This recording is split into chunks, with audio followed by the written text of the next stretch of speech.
Anthony Greer gave us the best opening earlier, and we didn't even think about it. So anyway, three little girls from school. Anyway, good afternoon. We wanted to take this opportunity to say a couple of words about Dad on his 70th birthday.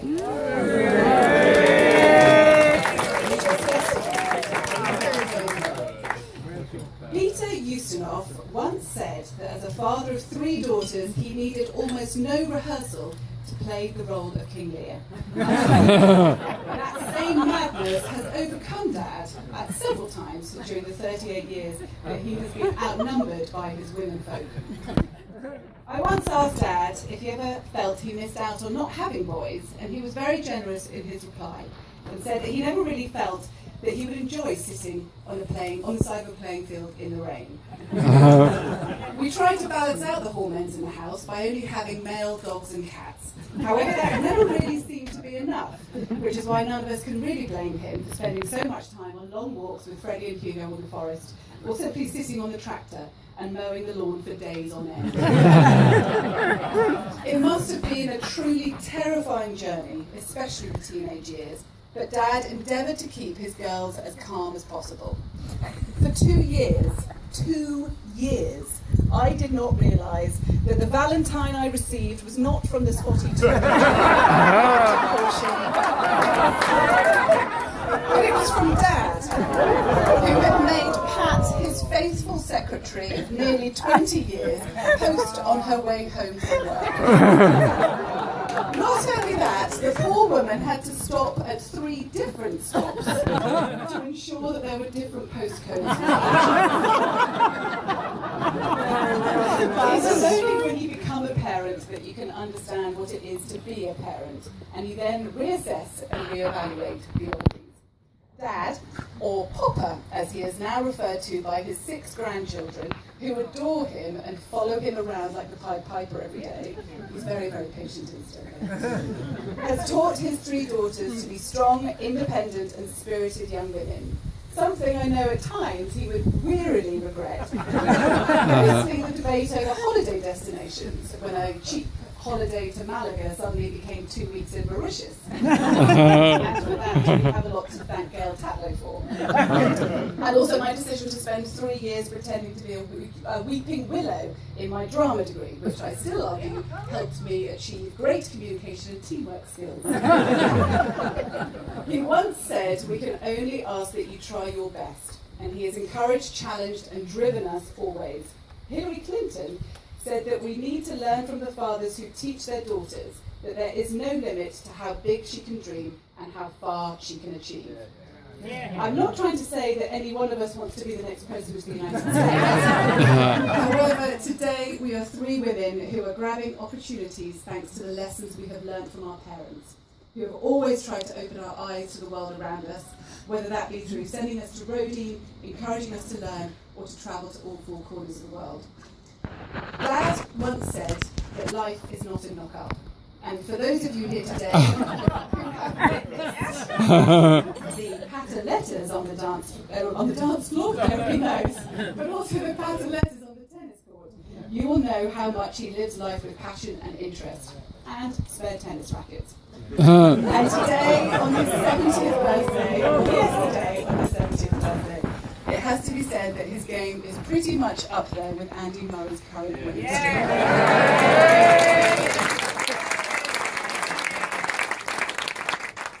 But today is not all about the man they referred to as Uncle John Tennis at Camp Wichita, what was it called?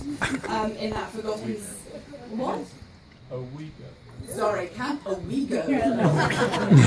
John Tennis at Camp Owego in that forgotten summer in the 1960s. There is the most important woman in the country.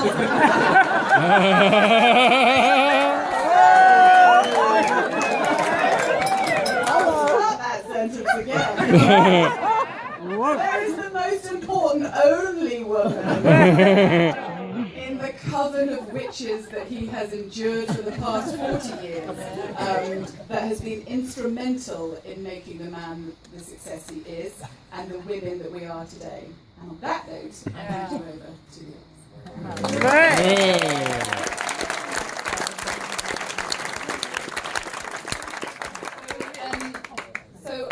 from Dad's birthday, we're also celebrating this year a special anniversary for these guys, 40 years in October.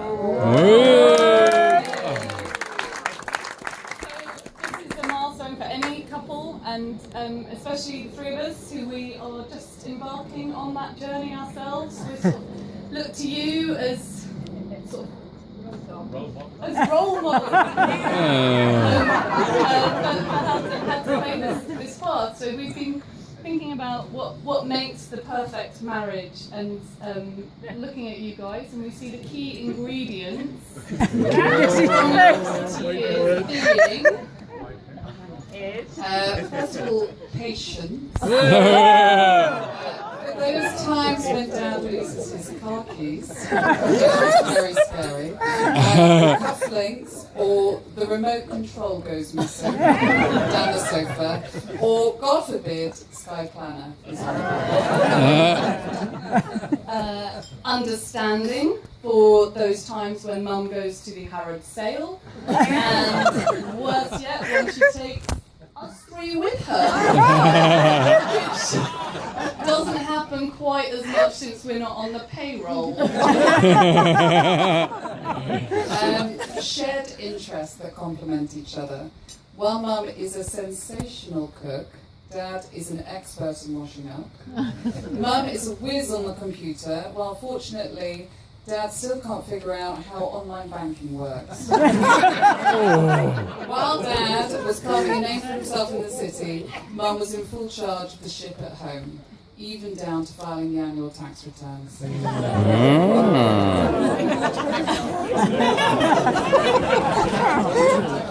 So also they share a love of travel and a love of culture. So we have been lucky to benefit from that in our youth. We've had some fantastic holidays along the way, and we feel incredibly fortunate for that. Our husbands don't feel as fortunate for that, though, because we've set the bar quite high. And as you probably all know, we're quite a demanding bunch of ladies. So yeah, let's see how that pans out.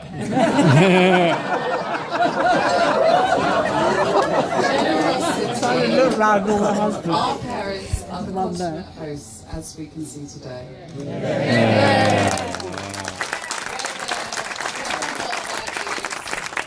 in Maresfield, in Dodinville in France, or in Kinstelago. Their favourite pastime is spending time with loved ones, normally over a classic curry lunch or something involving a nigella or dia recipe. As friends, you have made their marriage full of fun and laughter, and it's a testament to them that so many of you are here today, from all parts of their lives together, from Malaysia to Maresfield, via Wimbledon, Hong Kong, and Jersey as well. What keeps Mum and Dad together is love and friendship. They ask either of them who their best friends are, and they'd say each other. I would add that we never ask that in the middle of maybe one's dad's clap letter. We ask that at appropriate times. It's year 40 and they'd still say the same. And we feel very fortunate. We've been brought up in a home full of love, and we see that as something that we want to aspire to ourselves.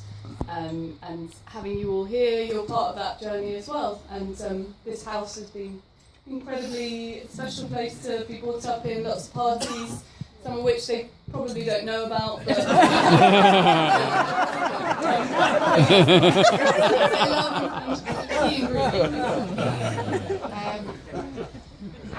so on that note, can we please all ask you to raise your glasses to John and Lizzie, Mum and Dad, Granny and Papa.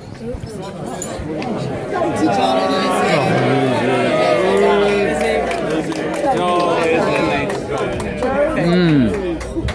Bravo.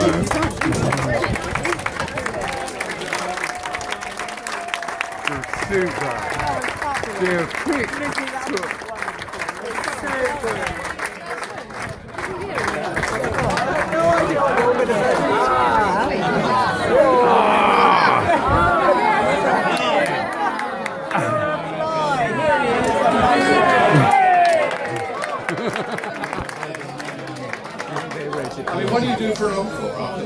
And, I think we've got a pretty good report card. Perfect dive. We've been watching swimming. We think it's a perfect dive, and then something's in the wrong place. Too much splash. But no, I think we hit the jackpot on that one. Thank you very, very much. That was absolutely lovely. I love that speech. I thought that was terrific. And you didn't, I mean, there is dirt there to dig up. But, so that was great. I have to say that, it's a huge joy to see the three of you turning from wonderful children into brilliant mothers, brilliant wives, very professional people. You have great success in your professional life, your domestic life, and how you juggle it all, I really don't know. But I mean, I'm sure all of us in this room have children who do exactly the same thing. Girls working hard, boys working hard. It's a much tougher road to hoe than what we had. And I think you did absolutely fantastically. So I'm very, very proud.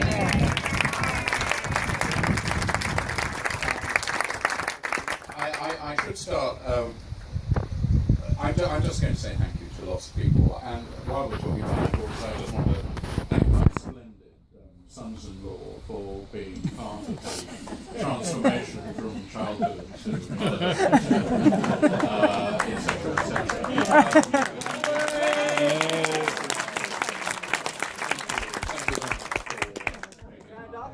Daughters, they're happy people there. So I'm not going to say very much. I'm just going to give our thanks because there is an awful lot to be thankful for, actually. Absolutely. And firstly, my thanks have to go to my wonderful and lovely wife. She's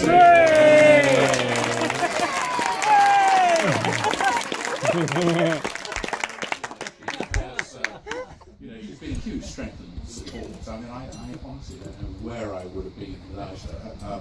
But I do know it wouldn't have been anywhere near as good as this. Right now. So thank you very much, Donna, for everything you've done and being such a support to me over the years. Next, I want to thank our families. Diana phoned up yesterday to wish me happy birthday. Very good words of advice. She said, "John, you're a patriarch now. Age 70. All you've got to do is to bark out orders, do nothing, and scurry around you. I think that's very good advice. It sounds good. I'm going to work with it. So thank you, Diana. Thank you, Steve. And also thank you, sadly, only one of my siblings is here today, Peter and Marcella. Thank you so much for coming from Valencia to be with us today. And Angie, my first cousin. And Neil, thank you so much for coming from Jersey. So that's that.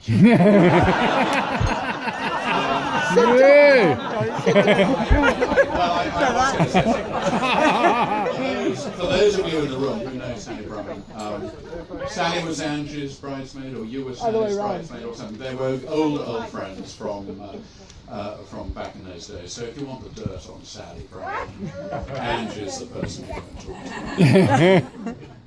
And then finally, thanks, I'm sort of echoing my girls really, thanks so much for coming and for all your support and friendship over the years.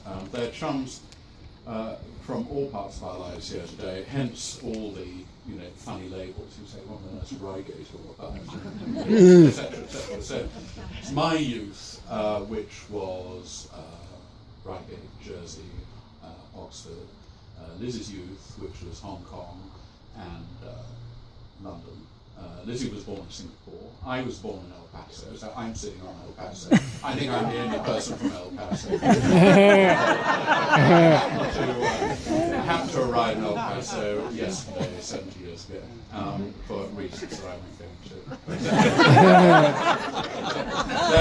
That's where I ended up. Anyway, and then there's work for me. So there's some varying folk in the room, and I was regarded as really fortunate. I worked in Barings for as long as I did, even though it all went pear-shaped in 1995. Wonderful group of people, and it's lovely to see some of them here today. Absolutely marvellous, and I'm really, really proud of what we achieved together after the collapse. So that was pretty seminal for all of us, actually, who worked in Bury, and it took a lot out of us, it took a lot out of our families, but it was good that it all ended up well in the end. We even have a client of Baring's in the room, Terence. And actually Angus from Malaysia was a client for a little bit.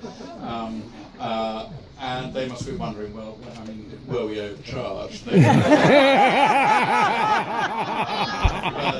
I can say to Terence is you did get the benefits of scale. It was you weren't overcharged. We have a big representation here from the Far East in Kuala Lumpur and Hong Kong. We went out there in our early to mid-30s, actually, about the same time as the girls, same age as the girls now. And we had the most wonderful time. It was a great time to get away from the UK in the late 70s. And as a result of that, I mean, the East is in our sort of DNA, and our friends from that time are very, very important to us. So it's lovely to see you here today. And we then came back to Wimbledon, 1982. We had a wonderful 3 years there, and then here we are in Sussex. And we moved here in 1986 to settle. And how lucky we were. Beautiful part of the world, lovely people, raising families together, little golf, little tennis, little cricket, holidays, celebrations together, you know, just simple things, nice things. And it's been an enormous amount of fun. So, I mean, this is really just to thank you for making the journey thus far for us. Such a pleasure. And to hope that we have many more years together travelling along. Thank you very much.